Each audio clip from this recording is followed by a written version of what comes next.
Hey everyone, welcome to our podcast, This Is My Story, where we talk about the weird reality of RAD. If you're one of our loyal listeners, welcome back. If you're new to our podcast, be sure you check out our welcome info episodes on our channel, which are episodes 1 and 2. And those are going to get you properly introduced to what reactive attachment disorder is and tell you about the therapeutic parenting techniques that we talk about here on our podcast. So either way, it is great to have you join us here today.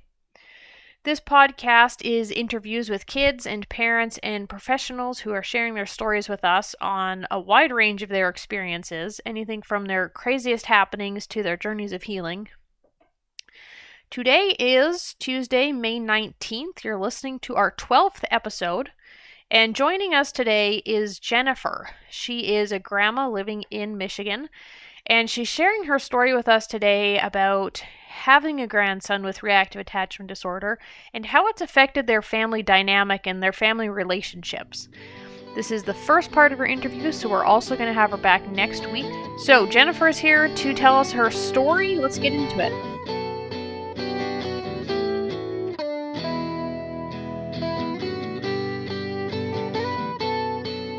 All right, hi Jennifer, and welcome to our podcast. We're really glad you decided to do this interview with us. Do you want to introduce yourself to all of our listeners? Sure. Thank you, Karen. I'm happy to be here. My name's Jennifer Cretens. I'm from the Upper Peninsula of Michigan. I have a grandson who's adopted that has RAD. I'm semi-retired. My husband and I actually have a cabinet making business that's right next door to where we live. I used to be a banker, but I retired from that when we moved out here. And so now I just do our bookkeeping from home.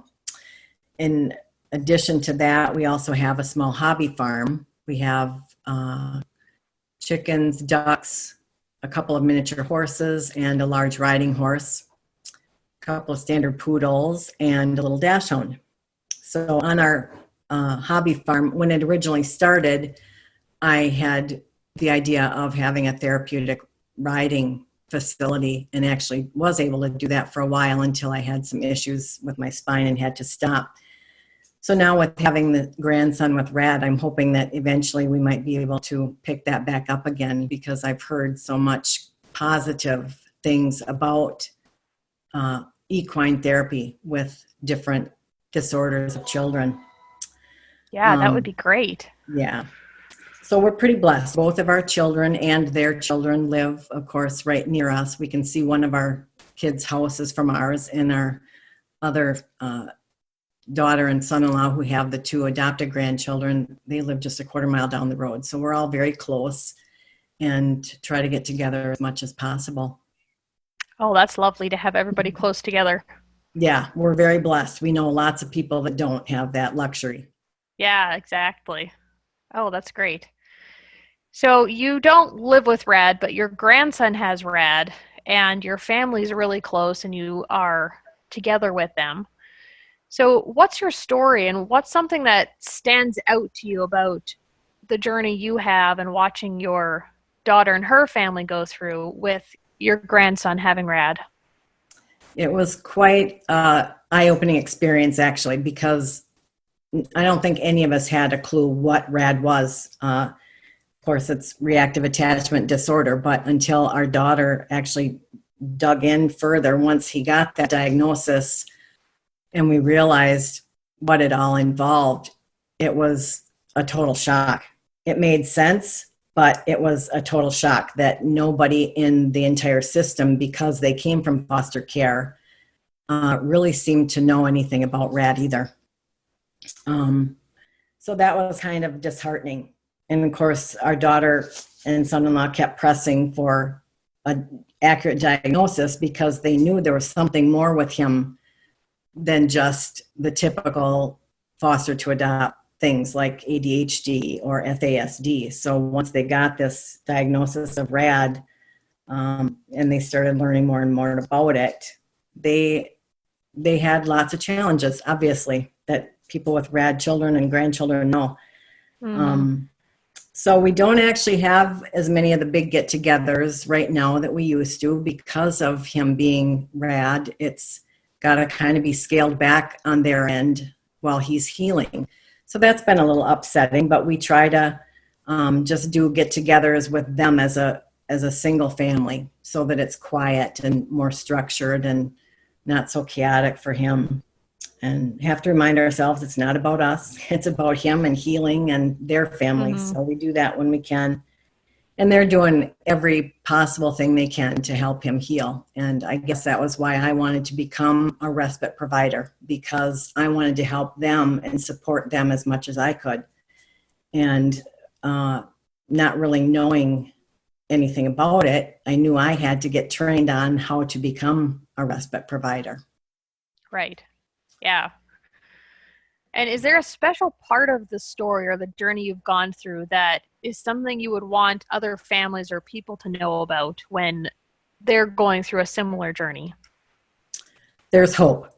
I think that's huge, that these families, whether it's the parents, the grandparents, the aunts and uncles, learn as much as you can about RAD and be as supportive as you can to the family going through it, and offer help as much as you can. We've seen as grandparents quite an improvement in him, just in little things that the parents probably don't see on, as much as we do. I can tell now he's got an actual laugh. It's not a Wow. forced laugh that is rehearsed or that he's mimicking from someone else. You can tell he's actually laughing. And that is huge, just huge for a little boy to have a genuine laugh. And that just Mm-hmm. melts my heart when I hear that. Yeah, that's really great. So I know you had said that they started the therapeutic journey about 2.5 years ago. And often parents, when they're right in it, they have a hard time seeing any improvements, when they're just in that day-to-day struggle of living. So you as a grandma, what have you noticed over the last couple of years that you've seen improvements in with his behaviors or with even how the family is able to cope and deal with it? Well, quite honestly, I can say that he and his brother, who they also adopted, their biological siblings, are probably two of the most well-behaved children I know. And I'm not Yep. just saying that because I'm the grandma. They are amazing. They're very respectful, quiet. For the most part, they don't speak unless they're spoken to. And I mean, that's just not typical in our culture anymore. Kids just yank on parents' shirts and interrupt as often as they want to. And so anyway, I can't say that that's what they were like in the beginning. They were just like every other kid I know, and my other grandkids included.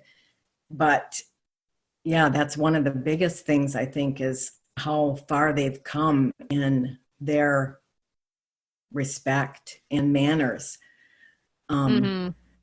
So that was huge. And I remember when they were first when they were first brought in as foster children, on occasion we would watch them, and it was a challenge. Of course, the younger one didn't really talk yet, and the older one that was diagnosed with RAD was just a bratty kid because we didn't know he had RAD at that time. He Right. would listen to you, he'd take off and run, and if you'd give him boundaries, he would break those boundaries every single time. And it was like, this kid is a little turd. Yeah. He's not so much like that anymore. Yes, he's definitely still got lots of challenges to overcome, and he's still in the healing process, but I can see that it's changed 100%. He's manageable, Wow. especially with us. I know at home it's a totally different situation. He still has the meltdowns and the rages, but it's not as frequent, and there's improvement. Yeah, that's great to hear. Yeah. Yeah. And I found too a lot of the kids I work with who I get to see before and after they're healed, they often tell me that none of their friends are as responsible or respectful as they are. And I so they've believe gone from these completely out of control, unattached kids to being the nicest, most respectful, responsible kids that I've ever met. Isn't that awesome? It is, yeah. So your grandson will get there eventually. Yeah. We'll get healthy. Yeah.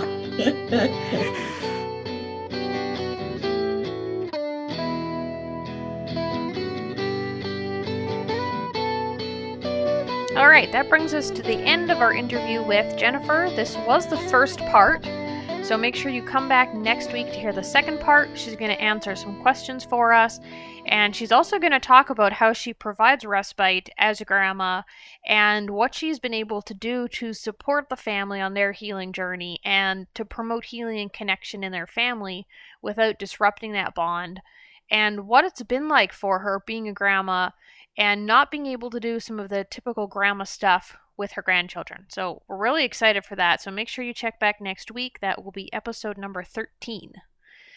Thank you for joining us here today for this episode. Make sure you check out our description for more information about our podcast and about the RADish Ranch.